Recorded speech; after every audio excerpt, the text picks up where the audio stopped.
Honourable Member for Stormont Dundas, South Glengarry. Bravo, bravo. Thank you very much, Mr. Speaker. I'm pleased to rise today to speak to Bill C-3 in the last Parliament being C-98 that was introduced at the final days of the last Parliament.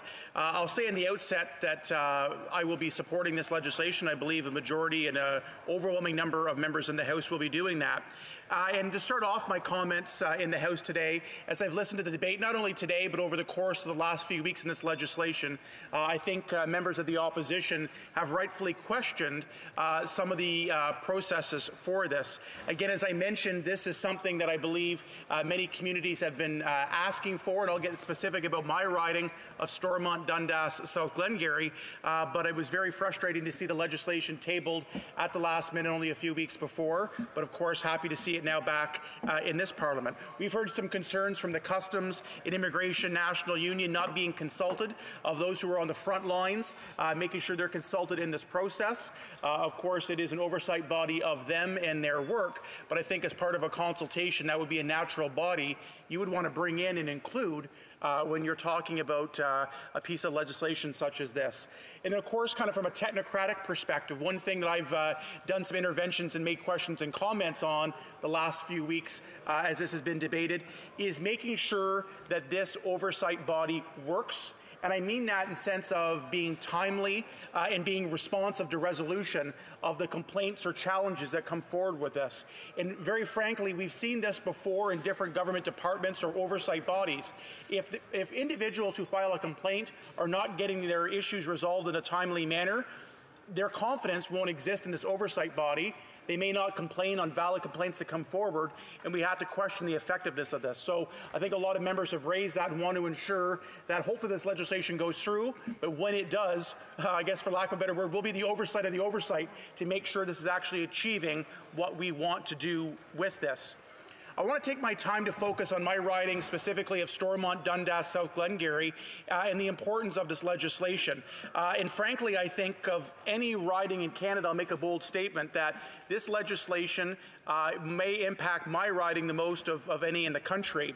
I acknowledge that this is both involving oversight for the RCMP and CBSA, but I'll focus on the CBSA aspect, and as members may be aware, in my riding we are home to a port of entry in the city of Cornwall that travels through a First Nations community, the Mohawk Council of Akwesasne, and the community and their residents there.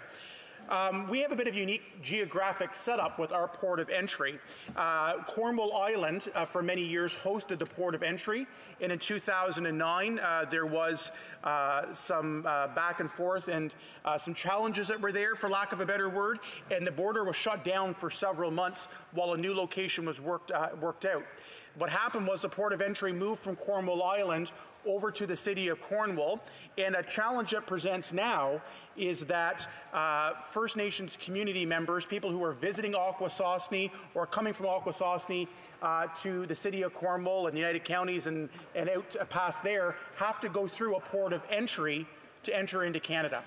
So this is the number one issue when I speak with the Mohawk Council of Akwesasne in my riding, the Grand Chief and council members. We're working on a myriad of different issues together, and I've appreciated their cooperation as I've reached out. We're working on some issues with Canada Post, land claims, economic development, but the port of entry is the number one concern. I had a conversation recently with the Grand Chief, Abram Benedict, about this piece of legislation, and they actually provided a letter 4 years ago now, almost, to the previous Minister of Public Safety, Ralph Goodale, that spoke about the need for this type of legislation. And in the letter, actually, and the statistic is very interesting in the sense that 70% of the daily traffic that goes through the port of entry in my riding that deal with CBSA officials on the front lines are members of Akwesasne, or actually Canadian citizens living that may just be going to the city of Cornwall for things as simple as groceries, to go get gas, to go out for dinner, and to use those services. So as you can imagine, it is a very frustrating situation for residents It is, frankly, and I've said this before and echoed what the Grand Chief and Council have said, it's a physical barrier between Cornwall Island and the city of Cornwall and the mainland rest of Canada, if they're accessing the 401, wherever they may go. It's a physical barrier, but it's also a social, a cultural, and an economic barrier as well in terms of that ease of traffic. So the reason I bring that back, Mr. Speaker, to talk about the importance of this bill, the interactions that members of Akwesasne and CBSA have are into the thousands on a weekly basis.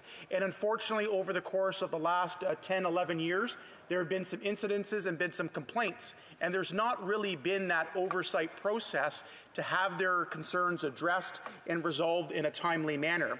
I will note the continued progress, the advocacy that the Council has done on this, and there's some recent news in my riding beginning of the year that the Mohawk Council of Akwesasne and the CBSA have partnered together for a better border experience, and it was covered in the Cornwall Seaway News, the Cornwall Standard Freeholder in my riding. And again, while that is a step in the right direction in terms of that dialogue and process, this oversight agency is something that's been asked by my community. And I should just clarify too, it is not just the Mohawk Council of Akwesasne, the residents on Cornwall Island that are asking for this.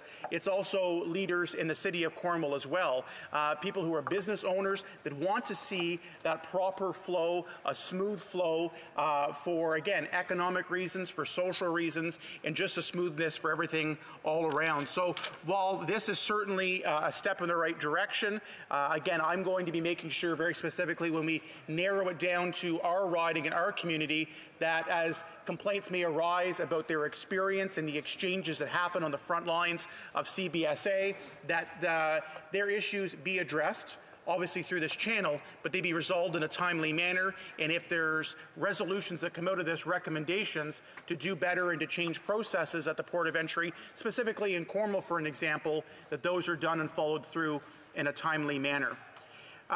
Mr. Speaker, I want to say as well about this legislation that the relationship that the CBSA workers have with the community in the Cornwall area is a strong one.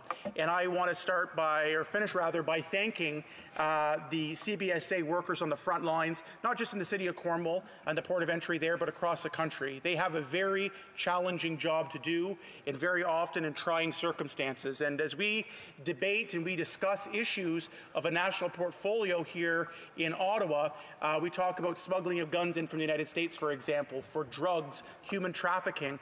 There are so many issues that our CBSA officials have to deal with and confront and protect our country on a daily basis. So my message as I wrap up my comments here today is to say thank you to those frontline workers. This oversight, I believe, will be a win-win for them in terms of some of the protections that they have as well. And I want to thank the Grand Chief, Abram Benedict, for reaching out and chatting with me recently about this legislation. I want to thank them for putting this on the radar and sharing the local experience of what we have in my riding and our port of entry and how this legislation can go about. And I'm looking forward to this, hopefully. I think by the sounds of the debate over the course of the last few weeks, this will go through. I'm looking forward to going to committee and in my conversations with the Grand Chief, hoping that he may be a witness as well to make sure that members of the committee that review the legislation understand the support for it from my riding, but also some of the challenges we specifically have and ways of making sure that, again, the intention is always there through legislation to do better and to have it, but to make sure this is actually working, making sure that the complaints process responses are timely and that there are resolutions and there's an outcome, that this just isn't a forum to say we have a complaints resolution and not get resolved to some of the challenges that we face. We certainly think it's in the best advantage of all Canadians. It's an advantage of the people for the city of Cornwall, for the First Nations community of Akwesasne. And I think just for the flow of the relationship, frankly, when we talk about reconciliation, this is a very tangible item that could help move another step forward on this. And I'm pleased to speak on this today and look forward to the questions and comments from my colleague. Thank you, Mr. Speaker. Here.